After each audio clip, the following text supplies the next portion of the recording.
Adrian, stand up straight and tall, shoulders down. The Waller family of Chippewa Falls, Wisconsin, all 9 of them, Say bye-bye. Bye. loves to make videos of everything they do. Hi. Lots of laughs and happy moments. There he is. But for 17-year-old Gavin Waller and his parents, there's one video that stands out. Taking them back to a time when Gavin was a toddler and almost died in an all-too-common at-home accident. I had no idea that there was this silent and deadly killer in every room of my house. Can you feed the baby some cereal? Gavin's mother, Nikki, was making a video of 2 of her other children, her twins. They were being really cute, eating Rice Krispies off of their walker trays, and I thought I'd film for a few minutes. But unfortunately, I got more than just cute twins on film. This joyful moment is about to end as she is distracted by a phone off the hook and swings the camera around, catching a horrifying image of Gavin that we are going to show only because it had a happy ending.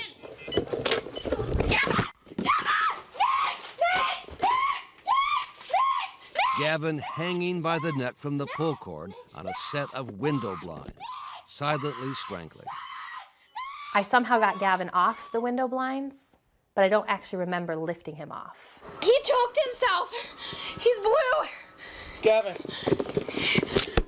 Gavin's father, Nate, raced in to help. Daphne, please. Gavin. I kind of squeezed him a little bit, and then he gasped for air. And then the sweetest sounds Gavin's parents had ever heard. He's 3. He's crying. He's making noises. Can you breathe? Up by the window, and he got himself hooked in the mini. We were the lucky ones. We were the basically. lucky ones. If you could call it that. He was left with a welt across his neck, but that was all. And fortunately, he doesn't really remember it, and it doesn't seem to have caused any permanent damage. Thin crust. Regular crust. Today, Gavin is a senior in high school, working after school at a pizza parlor. Eager, he says, for parents everywhere to see the disturbing video of his near-death experience with the cord of a window blind. I'm glad that it's out there and that it saved the lives of other children that have been fortunate enough to have parents who have seen that video.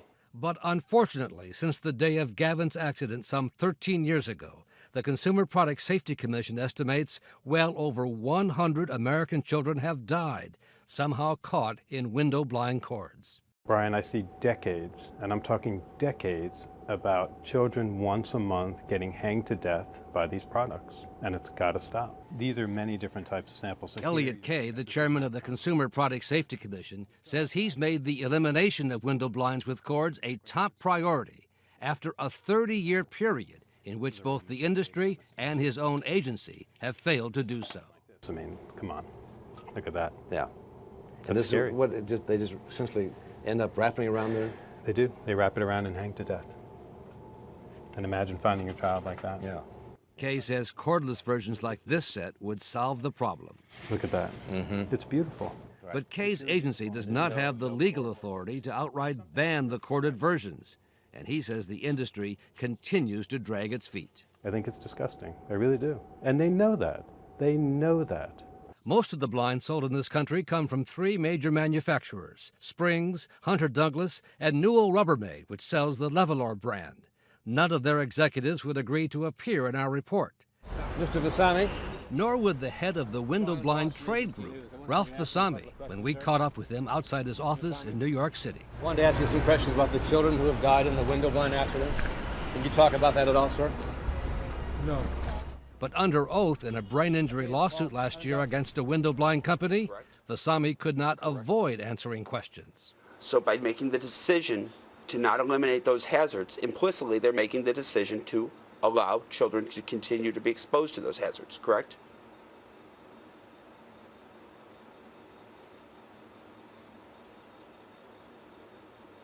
Yes. This is what you should have in a kid's room. Absolutely. The lawyer asking the questions, Jim Onder, has brought more than 50 death and injury lawsuits in window blind cases. How many have gone to trial? None. They've all settled? Yes. Why? The documents and the testimony is too condemning that I don't think a manufacturer can afford to go to trial. The industry disputes the Safety Commission's accident numbers and has produced videos to show a range of safety features that it says have substantially cut the death rate, including breakaway cords and methods to keep cords out of a child's reach. There is no need to ban window blinds with cords, the industry maintains.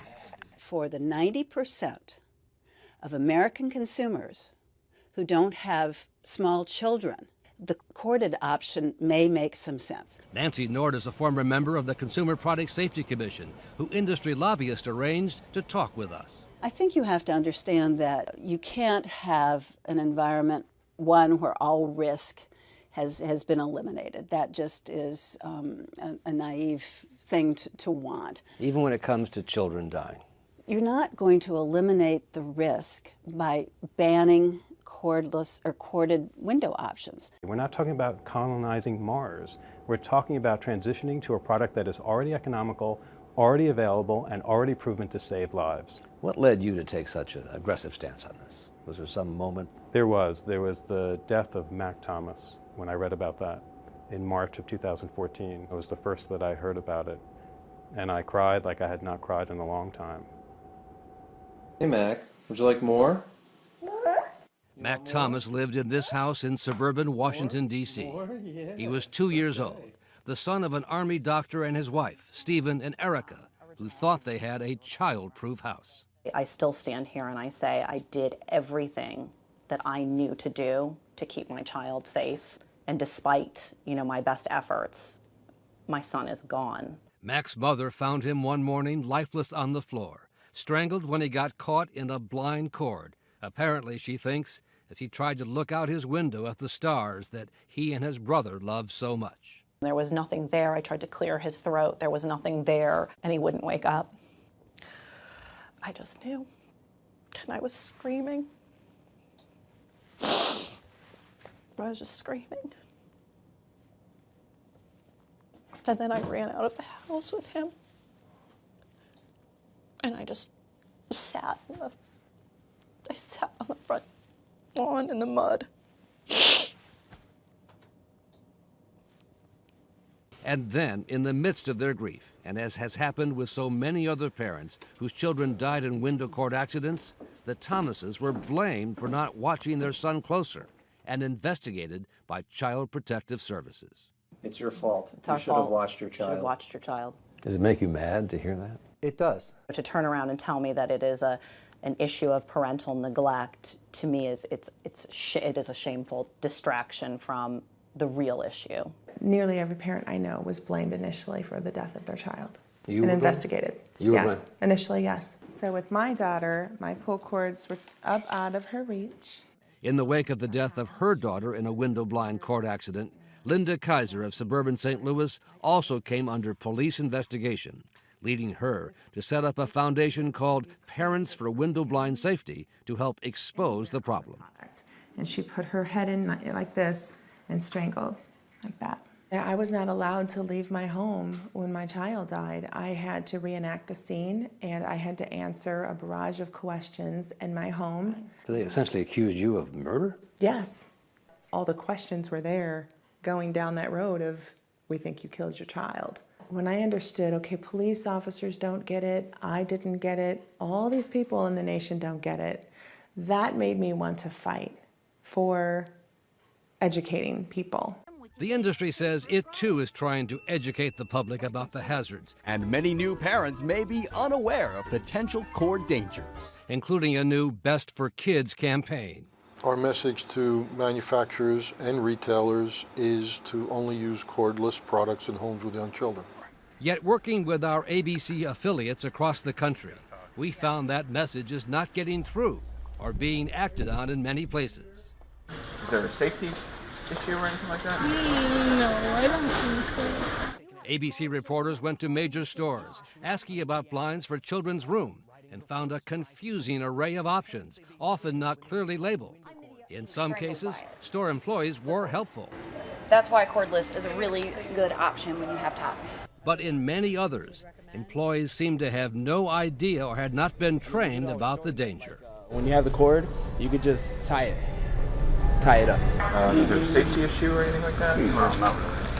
And our affiliate reporters also discovered that a safety warning is posted on both the corded or hazardous blinds and on the cordless blinds, which don't pose the same threat. So what's the impact when they put a warning label on something that is the safer Pure product? confusion. Pure confusion. If you're a consumer, you would think this is as dangerous as the You others. would.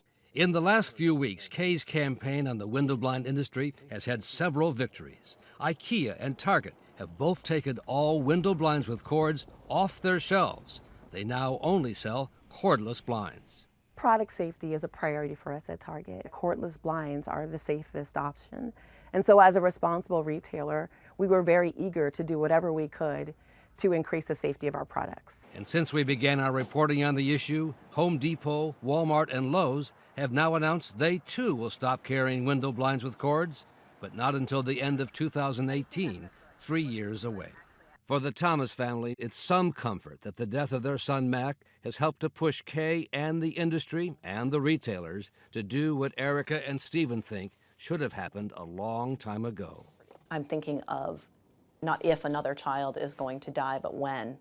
And I see another mother sitting in the mud,